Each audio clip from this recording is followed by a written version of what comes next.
evening, ladies and gentlemen. My name is George, and on behalf of my team here, can I say how delighted we are to be in such an incredible venue, and to be standing on a stage where so many great performers have stood.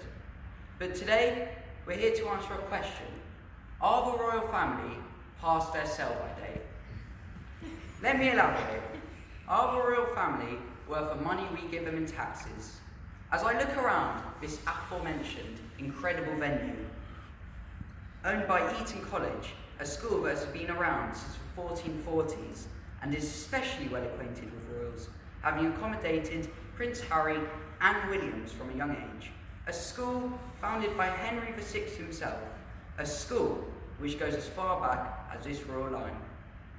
As someone who's been presented with the luxury of living in Windsor, the heart of royalty, I've been able to experience beautiful events like the marriage of Harry and Meghan, the marriage of Diana and Williams, and next month, hopefully I will be able to participate in the celebrations of the Platinum Jubilee, and hopefully get a bank holiday for it.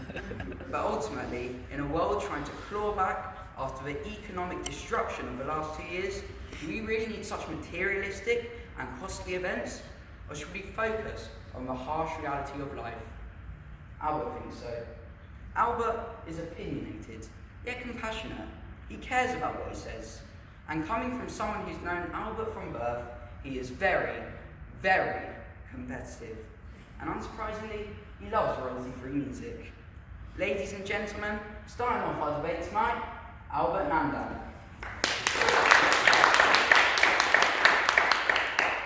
Thank you, George. Let me ask you guys, what do the royal family and a probability maths equation have in common? They're not important and nobody cares about them. Let that just set the tone. I'm going to be arguing for the royal family are past their sell-by date. I'll explore multiple reasons why I've come to this controversial conclusion. This will include my own opinion, as I have also lived in the heart of royalty. I will start with my personal opinion, which I think is a major factor of this debate.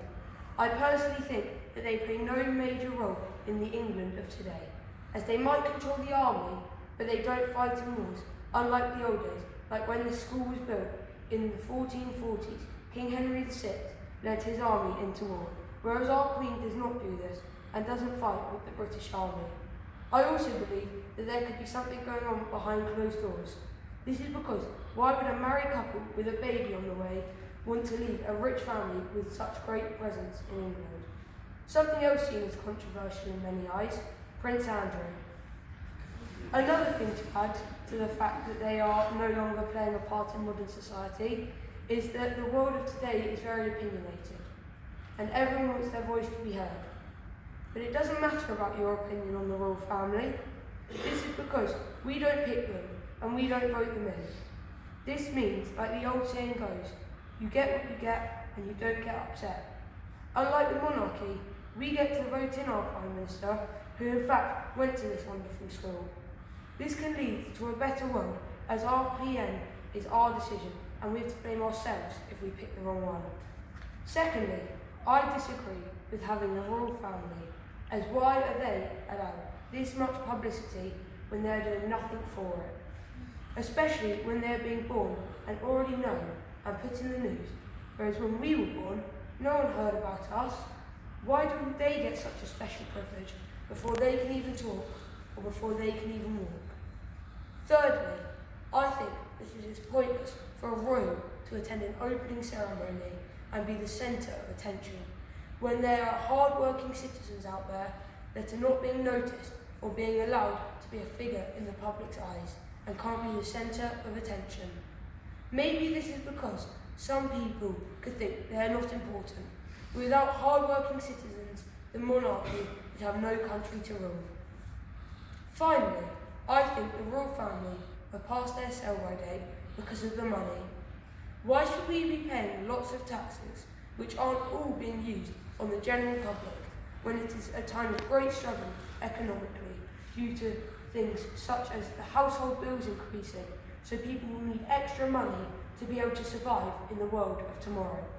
I think that this is disgusting that our country is taking extra money from our people forcing them to sacrifice things known as the norm, something like a mobile phone or a piece of sporting equipment. These people have to live their life day by day, worrying about how they can buy their next meal. Also, things such as COVID, poverty, and the state of environment play a part in this economic struggle.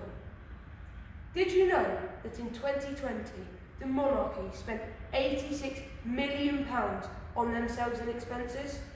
Can you believe that is the same amount as buying 6 billion individual Mentos?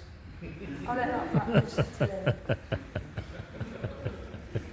We could be using this money in better ways, such as funding Ukraine to help all Ukrainians get out of their country safely, but also be able to move back in without harm done to their houses.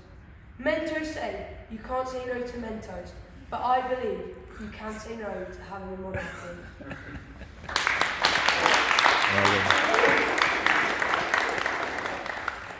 Thank you, Albert, for that controversial yet persuasive speech, which I'm sure will have convinced many people here, at least for the time being. There are two sides to this story, however, and I'm now going to be calling on Charlie Kingsford to explain to us why he thinks the royal family is a necessity. Charlie is one of those people whose qualities are obvious. He's reliable when he's asked to do something. He's thoughtful when you ask for his opinion. He's always there to lend a helping hand, and he loves Gary Barlow. I asked Charlie the other day if he thought royals deserve the position they're in. He soon put me in my place and gave me a spectacular speech about why we need the royal family. There's a lot to think about here, ladies and gentlemen, and to guide us through this complex topic, please welcome Charlie Kingsford. Thank you, George. Just for a moment, imagine no royal family. What would that mean?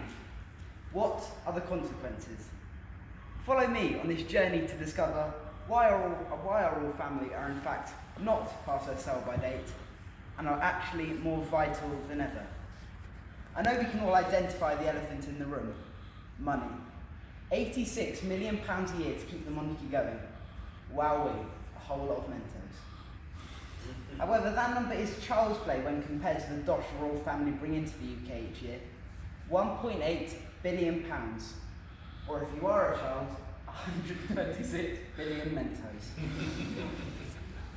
And all of that without even mentioning tourism. Hands up if you've been into Windsor and seen a group of tourists outside the castle. It's estimated the royal family contribute £500 million a year to the UK tourism sector. Furthermore, take a look at our UK culture. We see our beloved royal family everywhere. Television, streaming services, and they have a giant social media following too. Thanks to the royals, our small island has been home to some of the highest viewed TV across the world. 26 million people tuned in to watch Will and Kate's wedding, the most viewed TV event of the decade. Across the world, the royals pique the interest of the people. I'm sure most of you would have watched The Crown, the show that documents the royal family, and it's not only been a huge success in the UK, but across the world. Being this high profile means the royals have some important roles to play. They perform over 2,000 engagements annually, helping to strengthen national unity and international relations. Yes, it could be suggested that this work is outdated, but this is what makes Britain, Britain. For over 1,000 years, the monarchy has developed a rich history, which is taught around the globe. And maybe they do need to modernise, however they put respect on our country's name, and we need to respect them for it. The royal family embody what our generous nation is about through their work in charity. They use their position to shine a light on worthy causes. The Queen alone has helped to raise over £2 billion for charities over her lifetime. And as a collective, the royal family supports over 3,000 charities worldwide, from education to the environment to even drill music. As head of the armed forces, our Queen has a vital role. Although she admittedly doesn't ride into horseback like the 15th century, she does have the highest influence possible. It is her decision whether we go to war. It is her decision whether we make peace. This has become increasingly relevant due to the issues in Ukraine, and although politicians would debate the topic first, ultimately the Queen has the final say. The royal family also have other ties to the military. Every year on Remembrance Day, the royal family bring our country together to commemorate fallen soldiers. The Queen leads the service with dignity and respect every year without fail. Moreover, the ties between monarchy and the government are key in our society. Having a monarchy means stability within the government, making a forced takeover or coup near impossible. Over the years, the royal family have had numerous challenges: the death of Diana, the Harry and Meghan debacle, and more recently, Prince Andrew. They won't sweat over that one though.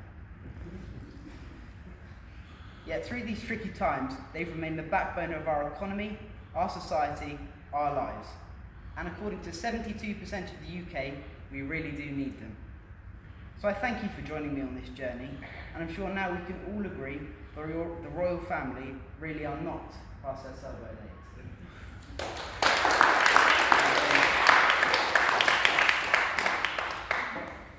Thank you, Charlie, for flipping to the other side of the coin.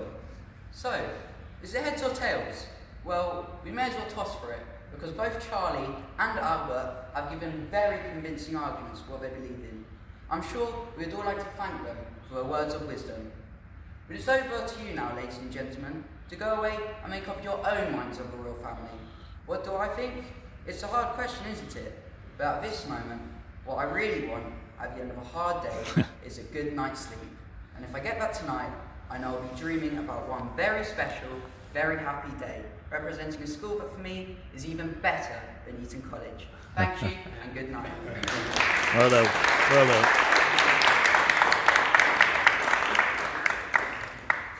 Wow, so much controversy right here at Eton. Unbelievable. This is treason. Can you do this? Is that okay? That was great. You really set the tone there. What a great team you made, actually. Is obviously, I presume, your mates as well. It just seems that way. And you really sort of bounced off each other really well. Yeah, judges, what did you think? Yeah, it was an interesting topic and you were entertaining throughout. I think you all came across as confident, charismatic and funny. Yeah, it's definitely very entertaining and you spoke very clearly and loudly. It was very clear to say what you were saying throughout the entire thing. I also liked how you had statistics and like a running theme throughout it. You'd link back to the Mentos, you'd link back to the £86 million, and I thought that gave it consistency and made it a really nice, well-rounded argument. Yeah, so another amazing debate again with great confidence, great communication, great teamwork, very good arguments, very good rebuttals. The only slight thing is sometimes felt a bit more like listing arguments, so maybe develop them a bit more because they were very good arguments, but it's always worth it to go into it in depth. But yeah, overall again, amazing. Well done. Well done.